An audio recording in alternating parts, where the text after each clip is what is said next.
Welcome to another deep dive. Today we're exploring a really chilling chapter of 20th century history, the Soviet secret police, specifically the NKVD. We're looking at its impact on, well, absolute power and pervasive fear. Yeah. You've given us some incredible material here, including this really in-depth article, The Chilling Story of the NKVD, Joseph Stalin's secret police force that terrorized the Soviet Union. Right.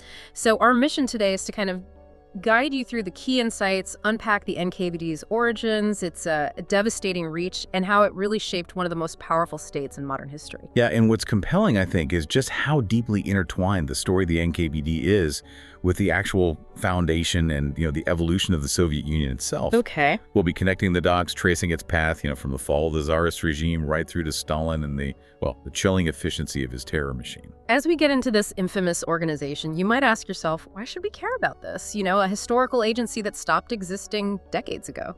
It's a fair question. But the answer, I think, lies in its legacy of control, the mechanisms it pioneered. These concepts, they still echo and offer some pretty stark lessons we can learn from today. Definitely. Okay, so let's start by setting the stage. 1. Setting the stage. From Tsarist collapse to Bolshevik power.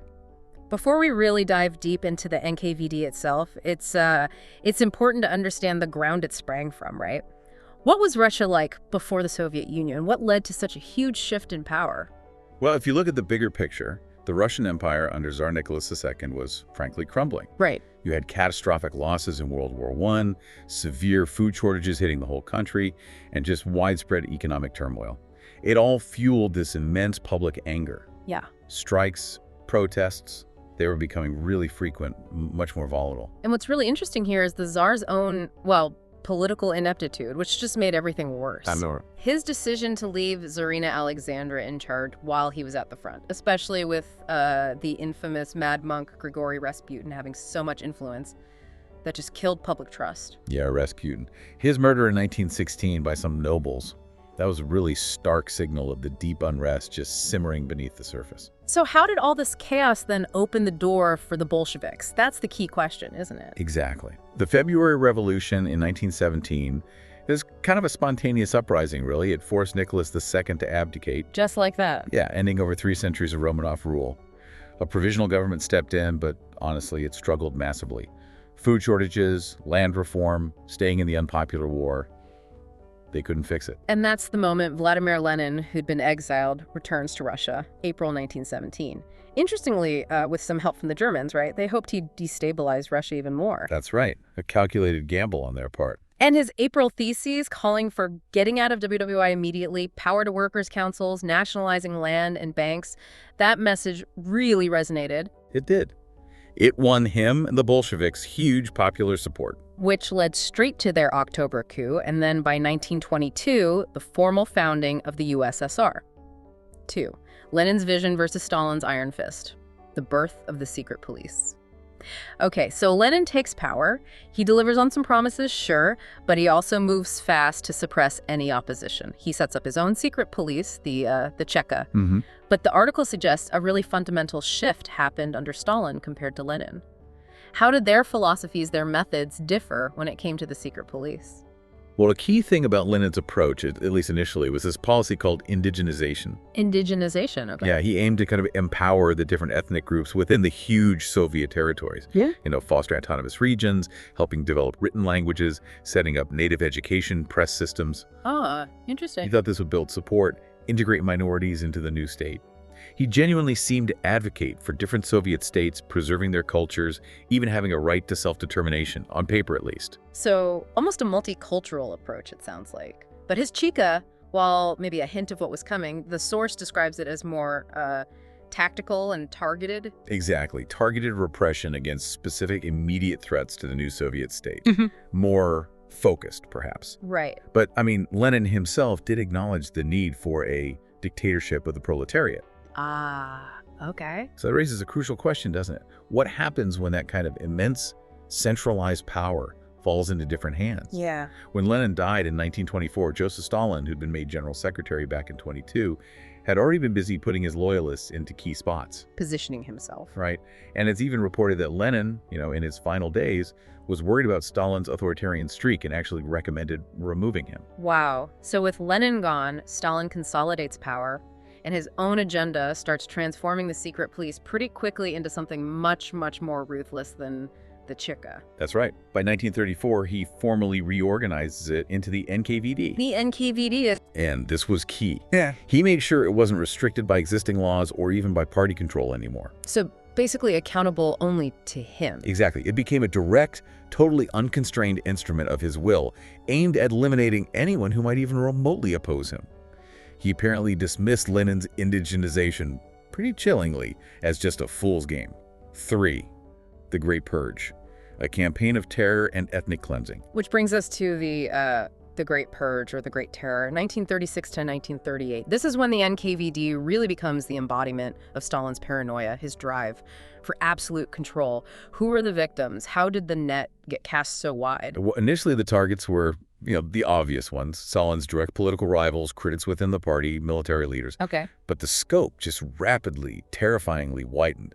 Before long, the net was pulling in ethnic minorities, artists, academics, scientists, writers, ordinary peasants, foreigners, even top military officials who maybe weren't rivals but just suspects. So pretty much anyone. Pretty much anyone could fall under suspicion. The scale it's almost unimaginable. At least 750,000 people executed. And countless survivors sent off to the gulag camps, horrific places where so many died from exhaustion, disease, starvation, violence. The article then goes into the really harrowing scale of the ethnic targeting, specifically during the purges. It says, summer 37, Stalin gave direct orders to the NKVD start mass operations against specific ethnic minorities. Can you give us some of those numbers? They really illustrate the scale. Yeah, the numbers they're stark. The largest operation, tragically, was against the Polish population. Yeah. 139,815 Soviet Poles arrested. 111,071 of them executed. Just executed. For ethnic Germans, 56,787 rounded up, 41,898 killed on the direct order of the NKVD chief at the time, Nikolai Yezhov. Okay. But you look at Soviet Latvians, 17,851 taken prisoner, 13,444 executed. Over 12,000 Finns arrested, 9,078 executed. And smaller, but just as brutal, operations hit Greeks, Bulgarians, Afghans, Romanians, Iranians. Stalin apparently justified this using the term uprooting, like from forestry. Yeah, a chillingly detached term. He reportedly told his top NKVD officers in June 37, and this quote is terrifying, "We will kill every enemy. We will destroy anyone without mercy who with his deeds or thoughts strikes a blow against the unity of the socialist state." Just absolute terrifying clarity there. Anyone deemed an enemy of the people was fair game. No ambiguity. None. And one really striking thing about this period is the relationship between Stalin and Yezhov, the NKVD head. Right, you mentioned him. They reportedly exchanged as many as 25 secret messages a day about the purges. 25 a day. That's micromanagement of terror. It really underscores the level of direct control. Yezhov initially tried to justify it all as, fighting foreign skies or anti-Soviet plots. Standard justification. Right. But then, after his own arrest in 1939 by his successor, Lavrenti Beria. The tables turned. Exactly. Yezhov admitted under interrogation that many purges were conducted only on ethnic grounds, and that he'd given orders to arrest as many people as possible, just confirming the deliberate, systematic ethnic cleansing. And in a dark twist of fate, Yezhov himself was executed in 1940. He went through the exact same trial process he'd helped create and used on so many others. The purger purged. Yeah. Stalin even had him scrubbed from official photos, trying to erase him completely. Yeah, the unperson treatment. Yezhov's execution, by the system he perfected, it's just a chilling look at how these regimes devour themselves, isn't it? Absolutely. Yeah. It shows that even the instruments of terror aren't safe. It highlights the ultimate insecurity at the heart of that kind of absolute control. 4. The NKVD's broader role and lasting legacy. Of course, the NKVD's bloody work wasn't just the Great Purge. What else were they involved in? How did their role go beyond internal terror? Oh, their reach extended everywhere, especially during World War II. Yep. They were responsible for maintaining order in occupied territories, often brutally. Okay. They orchestrated more mass deportations like the Chechens and Crimean Tatars, populations deemed disloyal. They ruthlessly stamped out any anti-Soviet resistance or perceived dissent behind the lines. And their intelligence arm, which was crucial for the war effort, also got into complex, sometimes uncomfortable collaborations with Allied intelligence. So, a really multifaceted, terrifying role across Soviet society and even internationally. Definitely. Okay, so after the war, the NKVD is formally dissolved in 1946. But new secret police agencies pop right up to take its place. What does that tell us about the continuity of state control? Well, dissolving the NKVD name didn't mean the end of state terror. Not by a long shot. It raises that question. Did the terror really end with Stalin's death? Seems not. Not entirely. I mean, he reportedly had chilling plans for another Great Purge, this one targeting Soviet Jews right before he died in 1953. God. And just a year after his death, 1954, the KGB was established, the Committee for State Security. The KGB? Probably more famous than the NKVD now. Arguably, yeah.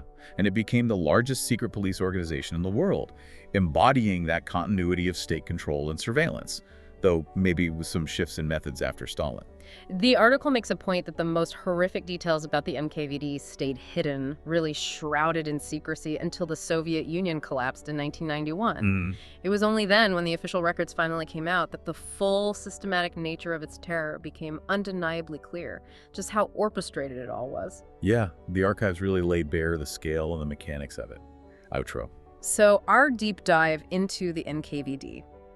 It reveals a truly terrifying chapter in history, doesn't it? From its roots in the chaos after the Tsar, right through to its central role in Stalin's reign of terror. It really does. We've seen how a policy, maybe intended under Lenin, to empower ethnic minorities was just completely flipped by Stalin, became a tool for mass murder, forced labor, all justified by propaganda, phrases like enemies of the people. Yeah, that dehumanizing language was key. And the systematic nature of it all, revealed after 91, it just drives home the chilling power of an unchecked state security apparatus. And we connect that to the bigger picture. This history really underscores how fragile individual rights are when state power gets centralized without any real accountability. Oh, absolutely. It shows vividly how easily fear and suspicion can be weaponized against, well, everyone, but especially minorities.